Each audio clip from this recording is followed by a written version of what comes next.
Stand with legs at shoulder width.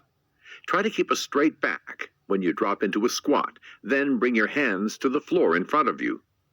Jump with your feet back into a plank and do a fast push-up, optional.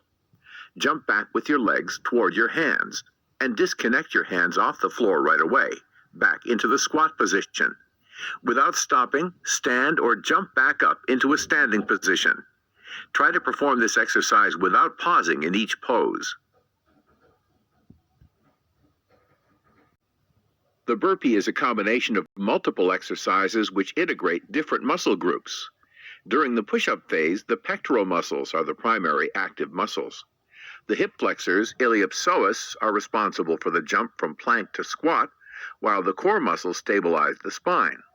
The third step is the squat, where the target muscles are the quadriceps femoris and the gluteus maximus.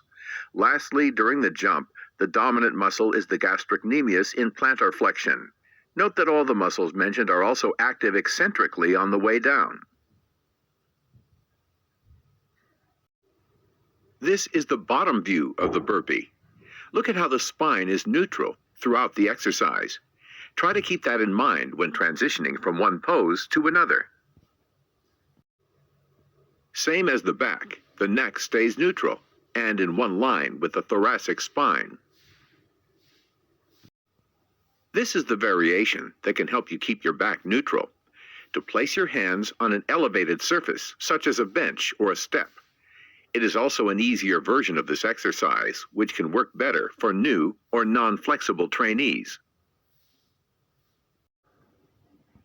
Another variation is to place your hands more forward into an all-fours position with the knees disconnected from the floor.